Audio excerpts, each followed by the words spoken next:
인사를 좀 나누실까요? 오늘 만나서 반갑습니다. 같이 한번 인사 좀 나누시겠습니다.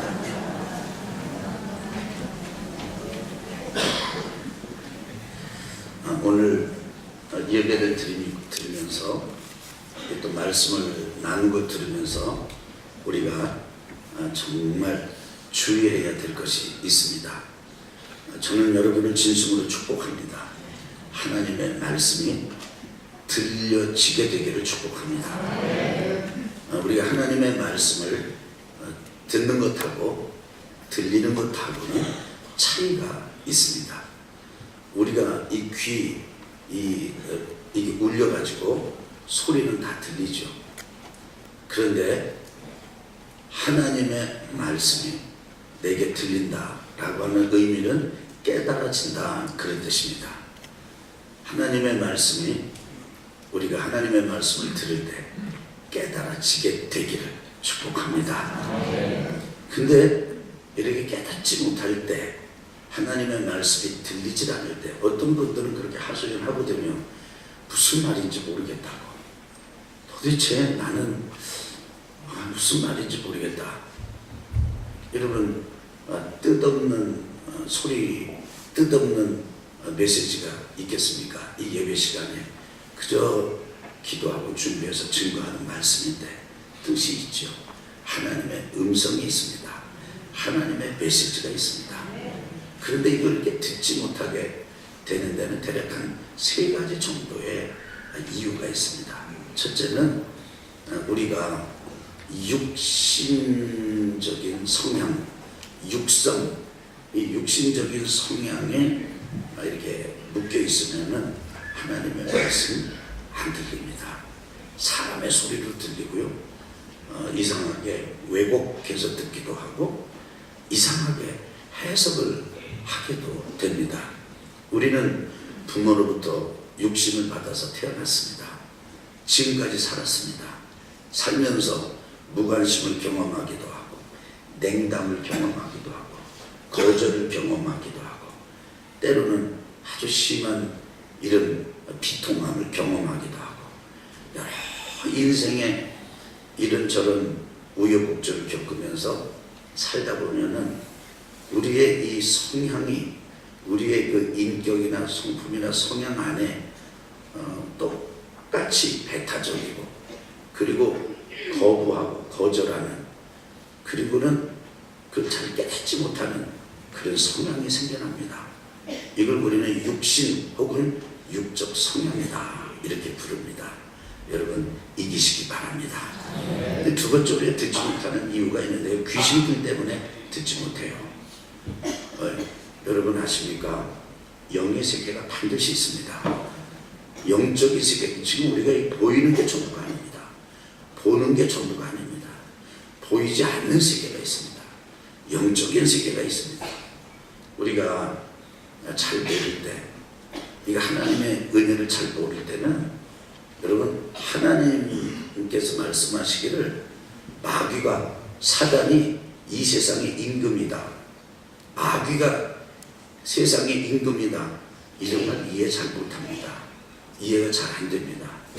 그런데 우리가 하나님을 섬기고 인생을 살아보고 살아볼수록 정말 기도하면서 하나님의 뜻을 이루려고 매달리면서 살면 경험하고 깨닫는 게 있어요. 절박하게 절감하는 게 있어요. 아주 절절하게 느끼는 게 있어요. 세상 참 악하다입니다. 사람도 그렇습니다. 그런데 사람들의 의도를 보면은 악하지 않거든요. 의도는 악하지 않은데 결과가 악한 결과를 낳는 게 너무나 많아요. 우리의 의도는 너무나 선한데 결과가 너무나도 악한 것들이 많아요. 이러면서 이것이 왜 이럴까? 궁극적으로 자꾸 이 질문을 거듭 던지면서 우리가 깨닫습니다. 이 세상은 악한 마귀가 다스리고 있구나. 악한 마귀가 왕노릇을 하고 있구나. 제가 늘 우리 성도님들하고 나누지만은, 말씀을 드리고 강조하는 바지만은, 거듭 말씀을 드리지만은, 세상 나라 세울 때 나쁜 마음으로 나라를 세운 마음이 없다니까요. 다 좋은 마음 가지고 나라를 세우는데 좋은 마음과 의도와 달리 나라 살림이나 나라의 형태나 나라의 운영이 이상하게 사람들을 괴롭히고 사람들을 참 학대하는 그런 나라가 나올 수 있거든요. 이 도대체 왜 이런 걸까? 여러분, 우리가 조금만 더 깊게 생각해 보면은 다 그렇습니다. 세상이. 회사는 어떤가요? 회사는 망하려고 세우는 회사가 있습니까? 여러분, 부부는 어떻습니까? 싸우려고 결혼하는 부부가 있습니까? 사랑한다고, 사랑하려고 결혼하는데 안 맞아요. 갈등이 일어나, 싸워요. 도대체 왜 이러냐 이거예요. 우리 자신은 어때요? 우리 자신은 거룩하고 싶어요. 우리는 진실하고 싶어요. 우리는 정말 믿을만하고 신실하고 싶어요. 우리는 기도하고 싶어요. 우리는 언제나 어디서나 그야말로 깨끗하고 싶어요. 우리의 원함이에요. 우리의 기대예요. 근데 실제로는 그렇지 않아요. 도대체 뭐가 문제인 거예요? 왜 그런 거예요? 바울은 그런 자기 자신의 모습을 깊이 통찰하면서 자기 안에 두 세계가 있구나 라고 하는 걸 깨닫습니다. 그러면서 이 두 세계가 내 안에만 있는 게 아니라 이 세상에 있어. 여러분, 이 시간도요, 우리가 지금 예배 드리러 왔지 않습니까? 예배를 드리고 지금 말씀을 듣는 시간이잖아요. 근데 말씀을 듣는 시간인데 여러분, 이게 육적인 성향, 육신적인 성향은 시간을 카운트하고, 야, 어떻게 되는 거냐 이거, 귀신은 말씀을 못 듣게 해요. 여러분, 정신 바짝 차리시기 바랍니다. 아니, 바짝 차려야 돼요. 여러분, 어떤 남자분이 아주 험악한 삶을 사셨습니다. 근데 이분이 살고 있는 가게 사업장 옆에 예배당이 교회가 있었는데 그 교회가 예배당 건축을 하는 거예요. 근데 이 사람의 비즈니스는 뭐냐면 철물점이에요. 근데 와, 그 교회가 자기네 집 그 철물점, 경영은 철물점, 장사는 철물점 마당을 밟고 다녀. 공사하는 사람들이, 예배당 공사하는 사람들이 그 마당을 길 삼아서 다니면서 자기네 집 철물은 안 팔아주는 거예요. 얼마나 서운해. 그래서 이번에 그 교회를 찾아갔다는 거 아닙니까? 예배당 건축을 담당하는 장로님한테 찾아가. 아, 이럴 수 있습니까? 아니, 그러니까 이제 제 집, 우리 집 마당을 이렇게 아주 길로 쓰면서 어떻게 이럴 수 있습니까? 그 장로님이 그러셨대요. 우리 교회 이미 철물점 하는 분이 계셔가지고 그 양반 거 팔아줘야지 우리 교회 안 나오는 당신 거 어떻게 팔아주겠냐. 그래서 못 팔아준다고 그러더라고요. 일견 이해가 되는 얘기 아니겠어요? 그런데 이 양반은 교회를 못 나가. 왜 못 나가는지 아세요? 빌어가지고 난 아들이에요. 부모가.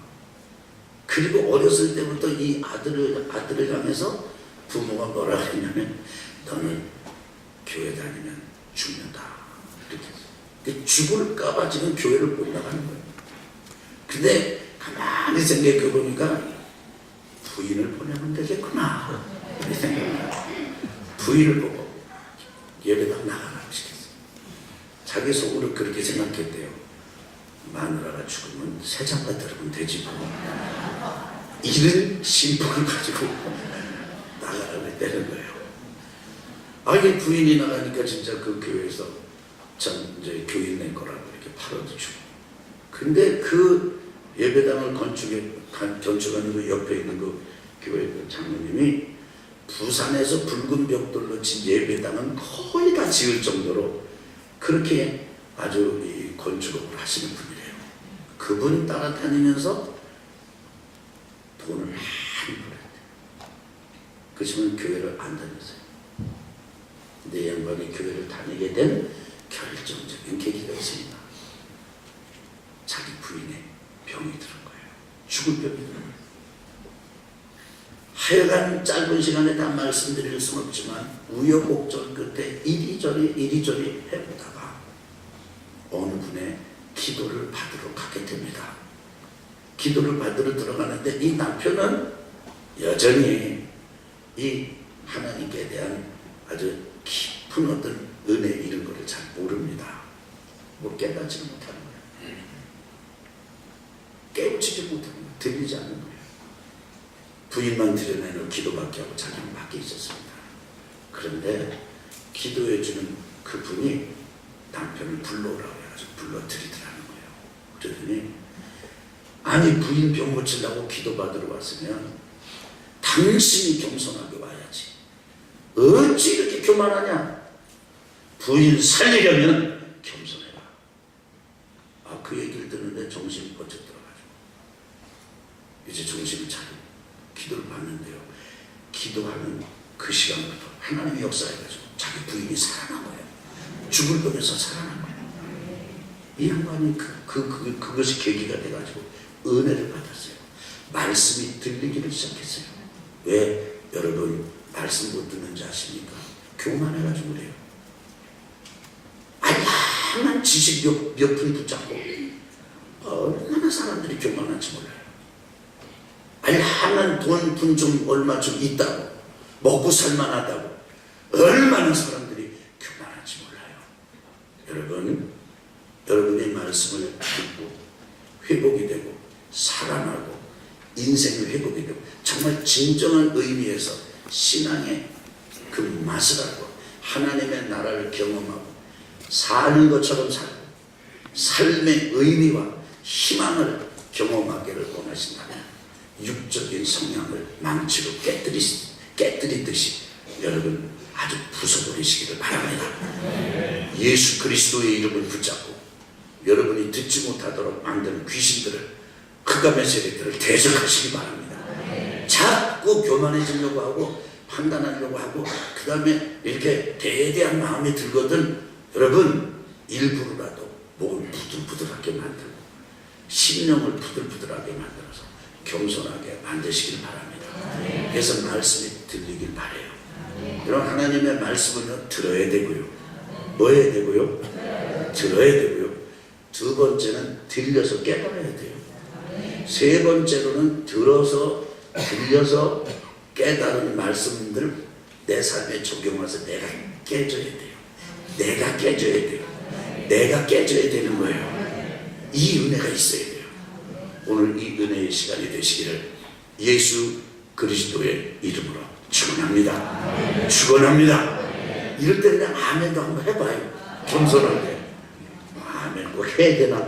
그렇게 교만하지 말고 그냥 한번 해봐요. 한번 해볼래요? 아멘. 한번 해볼까요? 아멘도 한번. 이게 참 꼭 아멘 해야 되나? 그러지 말고 겸손하게 아예 아멘 해야지. 우리 마음 좀 바꿀 필요가 있어요. 아멘. 그래서 그런 심령을 가지고 오늘 여러분이 꼭 들으셔야 될 말씀이 있는데 따라합시다. 목자들을 쓰신 이유. 지금 세 번째 성탄의 메시지를 나누는데 전부 이유예요. 이유. 예수님께서 베들레헴에서 나신 이유, 예수님께서 마리아를 통해서 나신 이유. 오늘은요 목자들을 들어 쓰신 이유에 대해서 말씀을 나누려고 합니다. 어느 날 마리아가 결혼도 안 하고 남자도 모르는데 하나님께서 천사를 보내가지고 성령으로 말미암아 내가 아기를 갖게 될 것이고 하나님의 능력이 너를 덮어서 아기를 갖게 될 것이다. 그 이름은 예수라고 해라. 소식을 듣습니다. 처음에는 너무나 황당하고 놀랐지만은 주의 계집종 예언이 주의 말씀대로 제게 이루어지이다 받아들였습니다. 문제는 요셉 아니었겠습니까? 결혼하기로 한 그 남편 요셉. 요셉도 정말 얼마나 황당했겠어요. 지금 자기하고 같이 시간을 보낸 사람이 아닌데 지금 배가 불러가지고 이제 이렇게 아기를 가졌다고 그러니 얼마나 황당했겠습니까? 그런데 요셉에게는 하나님께서 꿈의 천사를 보내가지고 내 아내 마리아 데려오기를 두려워하지 마라, 무서워하지 말라. 그래서 성령으로 잉태된 것이고 그 아들 이름을 예수라고 해라. 이름까지 줘주지요. 사연을 잘 설명해 준 것을 듣고는요 요셉은요 마리아를 가만히 끊으려고 하다가 참 존재하는 사람이에요. 요셉. 그렇죠? 그 여인에 대한 배려심이고 진짜 사랑하는 사람이에요. 그런데 진짜 하나님께 순종하는 믿음과 마음으로 아내 마리아를 데려오기를 주저하지 않습니다. 데려와서 나사렛에서 때마침 로마 황제 아구스토의 호정력이 내렸기 때문에 다윗의 후손이었기 때문에 다윗의 고향 베들레헴으로 가서 호적을 하러 간 거예요. 호적을 하러 가는데 너무나 많은 사람들이 그 베들레헴에 있다 보니까 이게 산딸이 가까웠는데 출산이 임박했는데 편하게 들어가서 묵을 이런 숙소를 구할 수가 없었습니다. 그래서 마구간을 찾아 들어가서 부부가 몸을 풀고 그리고는 아기를 강도 포대기에 싸가지고 구유에 뛰어 왔습니다. 예수 그리스도께서 구세주 메시아께서 이렇게 나신 것입니다. 바로 그때 하나님께서 천사를 보내셨습니다. 누구에게 보냈습니까? 그 밤중에, 이게 예수님이 마구간에서 태어나신 그 시간이 밤이에요. 밤중에 밖에서, 집 안이 아닙니다. 밖에서 양을 지키고 있는, 양떼를 지키고 있는 양치기 목자들에게 천사를 보내요. 한 명의 천사가 아닙니다. 천군 천사를 보내요. 그래가지고는 알려줍니다. 저 베들레헴에 지금 온 백성에게 미친 큰 기쁨의 좋은 소식이 이제 있는데 베들레헴에 이 아기 예수 메시아 그리스도가 나서 지금 말 구유에 포대기에 싸가지고 났다. 그것이 표적이다.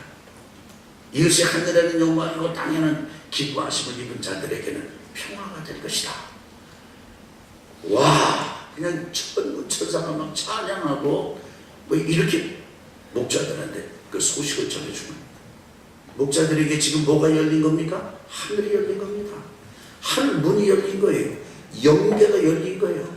초자연적인 사건이라고요. 여러분이 목자들이 기대를 했겠습니까? 생각을 했겠습니까? 상상을 했겠습니까?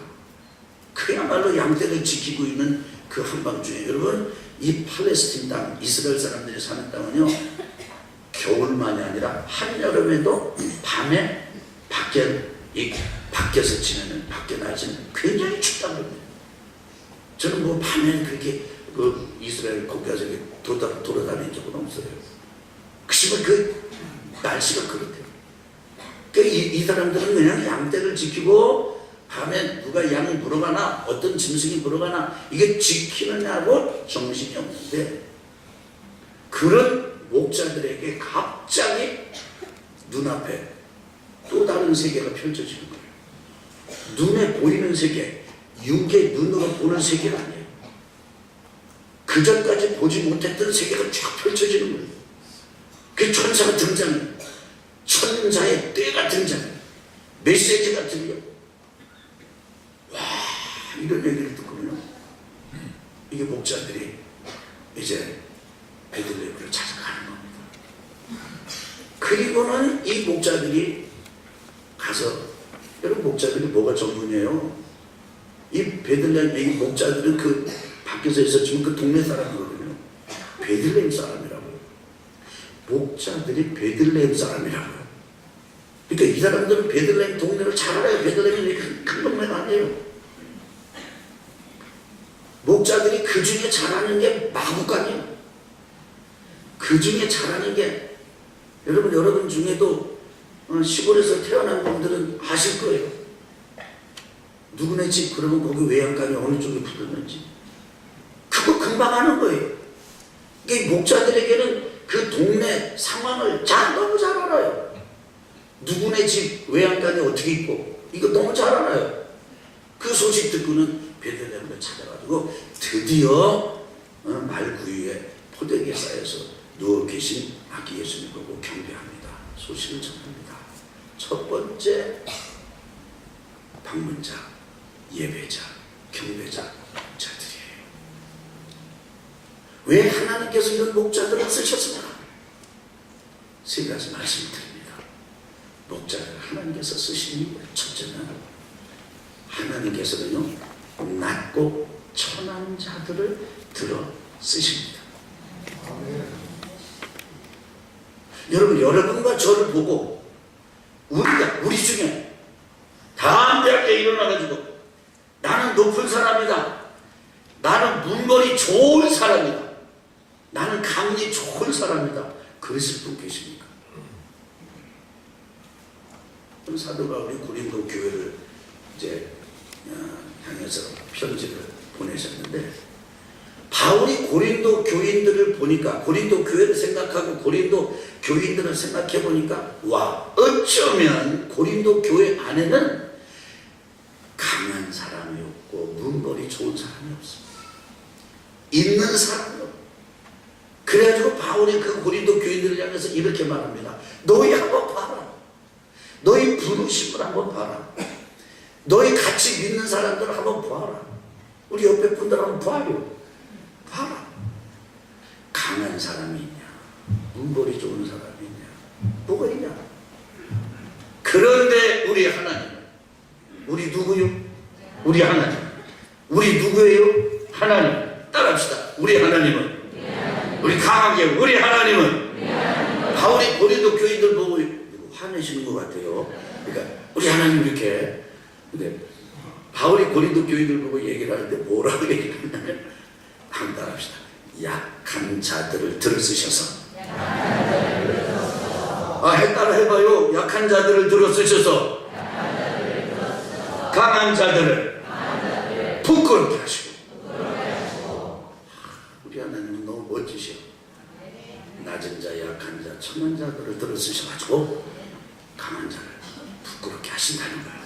그 다음에는요, 바울이 고린도 교인들한테 하는 말씀이 있어요. 그러면 한번 해보실래요? 따라합시다. 없는 것들을 들어쓰셔서 있는 것들을 무섭게 말씀 폐하신다고 그래요. 약한 자를 들어쓰셔가지고 강한 자를 부끄럽게 하시는 하나님, 그거보다 더 훨씬 강렬한 표현입니다. 없는 것들을 들어쓰셔가지고 있는 것들을 폐하시는 하나님. 바울이 고린도 교인들한테 그렇게 얘기해요. 그러니까 그대들이 조금 못하다고 절대 주눅들지 마라. 약하지 마라. 두려워하지 마라. 무서워하지 마라. 안 된다고 하지 마라. 나는 해당 사항이 없다고 말하지 마라. 하나님은 낮고 천한 자를 들어 쓰신다. 하나님은 남자와 여자를 구분하지 않습니다. 하나님은 키 큰 사람하고 작은 사람하고 구분하지 않습니다. 하나님은 많이 배운 사람하고 못 배운 사람 구분하지 않습니다. 하나님은 나이가 많은 사람하고 어린 사람하고 구분하지 않습니다. 저는 알아요. 저는 확실히 압니다.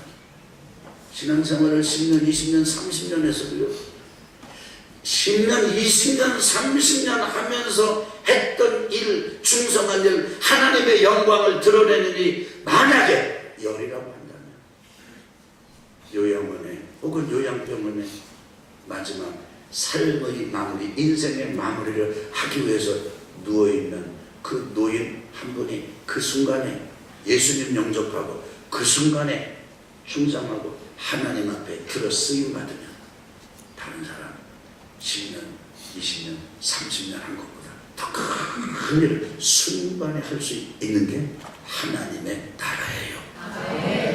여러분, 이게 깨달아지시게 되길 바랍니다. 여러분, 이게 들리게 되시길 바랍니다. 그렇습니다. 여러분, 그렇습니다. 하나님은 낮고 천한 자를 들어쓰시고. 헤로드 왕이 있었어요. 이때도 유명한 사람 많고요, 영향력 있는 사람, 높은 사람 있었어요. 그런데 하나님은 목자들을 들어쓰신 거예요. 두 번째로는 하나님께서는요, 깨어있는 사람들을, 깨어있는 자들을 들어쓰십니다. 누구를 들어쓰신다고요? 여기 지금 목자가 들레들 양떼를 지키고 있습니다. 그러니까 잠 못 자고 눈이 뻘겋게 충혈이 돼가지고 잠 안 자고 막 그냥 이렇게 눈을 뜨고 이렇게 있으니까, 이런 사람들을, 그래서 잠 안 자고 지금 깨어있는 사람들, 이런 사람들을 보고 깨어있다고 말하는 것입니까? 여러분, 그렇지 않습니다. 지금 밤에 깨어있는 사람 한둘이 아닙니다. 낮에 빙 되고요, 밤에 초롱초롱한 사람들이 한둘이 아니에요. 거꾸로 사는 사람이 있어요. 직업상 그런 사람들도 있어요. 근데 여러분, 깨어있다는 말은 의미는 그거 이상이에요. 그건 뭐냐면 영적 각성이 된 사람을 말하는 것이에요. 뭐를 말한다고요? 영적 각성. 각성이 돼. 깨어있어요. 그냥 찬송을 부르면서도 뭐 이런 게 아니에요. 어떤 일이 일어나는데도 경외심도 없고 그냥 갈망도 없고 그런 게 아니에요. 우리 속에 뭔가 자꾸 갈망해서 우리 속에 열망이 있어. 찬송 한 소절을 부르더라도 진짜 고백처럼 불러. 그렇게 매카롭지 안 불러. 매카롭지 부를 수가 없어.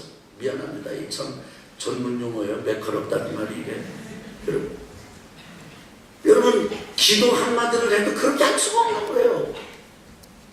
어떤 분은 이렇게 얘기했다는 거 아닙니까? 어떤 목사님을 붙들고 목사님 저는요 오늘 이렇게 늦은 시간까지 이렇게 사모하고 이렇게 기도했는데도 하나님 저에게는 역사를 하지 않으시네요.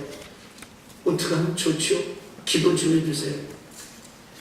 기도를 하시려던 목사님이 기도를 그만두고서 이 성도님한테 성도님 제 얘기를 들어보세요. 제가 아는 성령님은 제가 아는 하나님 신앙생활은 이미 그렇게 갈망이 있다는 것, 그것이 하나님의 은혜입니다. 갈급함이 있다는 것 자체가 성령의 역사예요. 성경에 대해서 뭔가 알고 싶다는 마음이 드는 게 내 안에 성령께서 역사하신 것이에요. 여러분 우리 속에 성령께서 역사하신 것입니다. 이런 갈망을 가지고 예배드리고 이런 갈망을 가지고 우리가 성경을 읽고 말씀을 묵상하고 기도하고 이런 갈망을 가지고 사람들을 만나고 이런 갈망을 가지고 찬양하고 깨어있는 성도들인 줄 믿습니다. 하늘이 열린 것이 목자들에게만 열렸다고 저는 믿지 않습니다. 왜냐하면 하나님께서는 많은 사람에게 말씀을 하고 계셨기 때문입니다. 근데 사람들이 듣는 사람이 있고 안 듣는 사람이 있어요. 들을 줄 아는 사람이 있고 들을 줄 모르는 사람이 있어요. 차이가 무엇입니까? 깨어있느냐 깨어있지 않느냐에 달린 것입니다. 저는 우리 교회가 깨어있는 교회가 되기를 바랍니다. 청년 여러분 모두가 한 사람 한 사람이 깨어있어서 영적으로 각성이 순간순간 일어나게 되기를 바랍니다. 저는 전에 이렇게 생각했습니다. 이렇게 믿었어요. 이렇게 기대했어요. 이렇게 여겼어요. 그래서 실망을 많이 했어요. 은혜를 받고 기적을 경험하고 아주 초자연적인 어떤 영적 경험을 하게 되면 하나도 마음속에 의심이 안 일어나고 하나도 문제가 없고 하나도 시끄러운 게 없는 건 줄 알았어요. 그러려면 다 아니더라고. 아니 성령 충만한 은혜를 경험하고 막 은사를 경험하고 기적을 경험했는데 바로 그때 이상한 생각이 들어. 유혹이 들어와. 의심이 들어요. 이게 진짜인가? 아니 지금 하나님께서 역사하시는 걸 보면서도 이게 우리더라고요. 그게 나더라고요. 그게 우리의 신앙이더라고요. 그게 우리의 삶이더라고요. 믿음 여러분과 제가 유혹을 받는다, 미혹을 받는다, 의심이 든다, 낙심이 든다. 그 다음에 나 이제 도저히 못할 것 같아. 나 더 이상 내가 견딜 수 없을 것 같아. 그런 마음이 드는 거 그게 문제가 아니에요. 그거는 우리가 사는 동안 내내 있을 것이에요. 예수님께서 제자들 보고 만날 때마다 단골 레퍼토리로 하신 말씀이 뭔지 아십니까? 알려드릴까요? 따라합시다. 무서워 말라. 두려워하지 말라. 예수님이 이렇게 말씀하십니다. 저를 보시네요. 내니 두려워하지 말라. 나다 두려워. 왜냐하면 예수님을 따라다니고 예수님을 만나서 기적을 보는 사람들조차도 무서워, 두려워. 그게 그냥 있는 거예요. 그런데 그 속에서 잠들어 있는 사람이 있는가 하면, 그거에 아예 묶여 있는 사람이 있는가 하면, 그럼에도 불구하고 하나님 나라에 대한 갈망, 천국에 대한 갈망, 하나님의 임재와 영광에 대한 갈망, 하나님께서 함께 해주시는 것에 대한 갈망. 그래서 예배를, 그래서 새벽을 깨고 하나님 앞에 나가는 사람. 여러분, 목자들은 바로 그런 사람들입니다. 낮고 천하지만 그러나 깨어있는 사람들. 승리하시기를 예수 그리스도 이름으로 축원합니다. 저는 우리 교회 이렇게 예배를 드리는 이 자리에 하나님께서 초자연적인 세계를 열어서 우리가 보게 되는 그런 순간도, 영광의 순간도 있기를 기대합니다. 저는 열망합니다. 한 분 한 분 우리 모두가 깨어서 하나님께 쓰임받기를 예수 그리스도 이름으로 축원합니다. 세 번째가 있습니다. 그것은 뭐냐면 하나님께서는 전도자들을 들어 쓰십니다. 뭐를 들어 쓰신다고요? 여러분, 목자들이 이제 여기 지금 베들레헴으로 뛰어들어가 가지고 베들레헴으로 서둘러 가 가지고 여기 보니까 그렇더라고요. 천사들이 떠나 하늘로 올라가니 목자가 서로 말하되 이제 베들레헴으로 가서 주께서 우리에게 알리신 바 이 이루어진 일을 보자 하고 빨리 가서 마리아와 요셉과 그의 누인 아기를 찾아서, 한번 해볼까요? 빨리 가서. 이 빨리 갔다는 말, 이 속뜻을 보니까 뛰어갔다는 말이더라고요. 이 목자들이 밖에서 들에서 양을 지키다가 이 메시지를 듣고 이런 초자연적인 경험을 하고 난 다음에 베들레헴으로 막 뛰어간 거예요. 한 사람이 뛴 게 아니에요. 같이 양떼를 지키던 양측의 목자들이 서로 앞다투어 뛰어들어가가지고 베들레헴에서 마구간에서 아기 예수님을 발견했습니다. 보고는요, 17절에 보고 천사가 자기들에게 이 아기에 대하여 말하는 것을 전하니, 여러분, 천사가 아기 예수님에 대해서 뭐라고 얘기했습니까? 이렇게 읽겠습니다. 따라합시다. 다윗의 동네에 너희를 위하여 구주가 나셨으니 곧 그리스도 주시니라. 생각해 보세요. 여기 지금 요셉과 마리아는 어떻습니까? 마리아는 수많은 시간 동안 갈등과 갈등의 갈등을 거듭하면서 아기를 품어가지고 배가 불러서 지금 여기 왔습니다. 그 다음에 요셉은 어떻습니까? 갈등에 갈등을 하다가 아내 마리아를 데려왔습니다. 같이 살다가 지금 여기 베들레헴까지 왔습니다. 이 두 사람이 이렇게 왔지만 이것은 자기들이 경험한 것이에요. 이 일은 다른 사람들에게 비밀이에요. 요셉이 마리아를 가만히 끊고자 했다고 그랬어요. 가만히 끊는다는 무슨 뜻입니까? 은밀하게 끊는다, 남모르게 끊는다, 그런 뜻입니다. 왜냐하면 다른 사람은 설명이 안 돼. 설명을 해줘도 납득이 안 돼요. 이 두 사람은 이렇게 아기를 가지고 베들레헴까지 와서 몸을 풀 때까지, 마구간에서 몸을 풀어가지고 그 아기를 포대기에 싸가지고 구유에 누여 놓을 때까지 이들 부부에게는 그야말로 은혜 따로 갈등 따로예요. 경외심 따로 어떻게 되는 것이 이런 따로예요. 그런데 그야말로 목자들이 천사의 방문을 기대하지 않았던 것처럼 요셉과 마리아도 누군가 자기들을 찾아오리라는 기대를 요만큼도 못했어요. 그래서 그 밤중에 누가 들이닥쳐 뛰어와가지고 숨이 찬 그들이 와가지고 두 사람한테 천사가 왔어요. 천사가. 그 천사가 우리한테 말했어요. 따라해보세요. 오늘 다윗의 동네에 구세주 곧 그리스도 주께서 너희를 위하여 나셨다. 이렇게 아기 예수님에 대해서 요셉과 마리아한테 전해주는 거예요.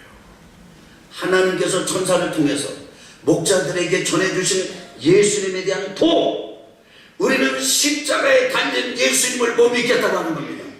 어떻게 구세주가 십자가에 죽냐고 말합니다. 목자들은 포대기에 쌓여가지고 구유에 누여있는 아기를 봅니다.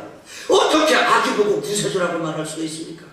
어떻게 그리스도 그 양반이 우리를 건져줄 분이라고 말할 수 있습니까? 이것은 계시가 있을 때 가능한 것입니다.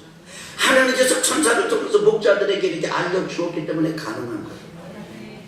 그 계시, 그 진리를 가지고 이들은 뛰어들어가서 헐떡거리면서 요셉과 마리아에게 말합니다.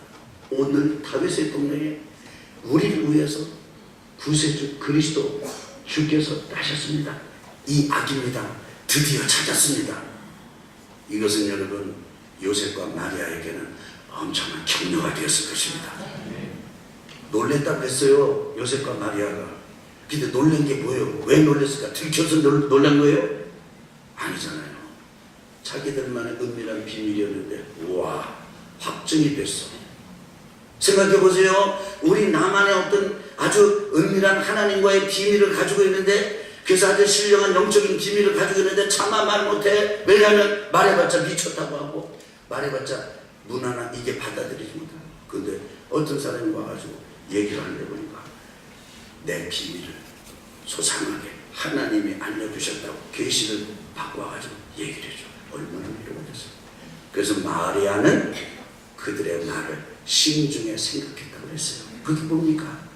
그랬구나. 와우, 놀랍네. 이들이 전한 예수님에 대한 소식은 요셉과 마리아에게는 격려가, 본인들에게는 확증이 되었습니다. 저는 이 목자들이 전도자들이라고 믿습니다. 그리고 전도는 이게 전도라고 하는 걸 믿습니다. 그렇습니다. 하나님은요, 낮고천에도 깨어있어서 전도하면 그 사람들을 들어 쓰십니다. 생각해 보세요. 목자가 지금 경험하고 들에서 봤습니다. 전혀 생각지 못하고 그 들판에서 천사의 방문, 그리고 영적인 초자연적인 세계가 열리고 메시지를 듣고 아기가 낳다, 이렇게 있다, 그리고 들고 뛰어가지고 베들레헴에 가서 보았습니다. 갔더니 진짜예요. 확증이 되었습니다. 그래서 그 아기 예수님에 대해서 요셉과 마리아에게 전해주었어요. 요셉과 마리아가 놀라면서 격려가 됐어요. 확증이 됐어요. 목자들에게 이것은 평생의 간증이었을 것입니다. 내 평생 하나님으로 받은 은혜가 이것이었다. 아마도 이들은 자기 아들을, 또 아들, 손손에게 이 스토리를 전해 주었을 것입니다. 이것이 그들의 간증이 되었을 거예요. 그것이 그들의 예배가 되었습니다. 찬송이 되었습니다. 찬송하면서 다시 일터로 갔어요. 딴 데로 간 게 아니에요. 와, 너무 멋지죠. 목자들을 들어 쓰신 이유가 여러분과 제가 하나님께 쓰임받는, 우리 교회가 쓰임받는 비밀이 되기를 예수 그리스도 이름으로 축원합니다.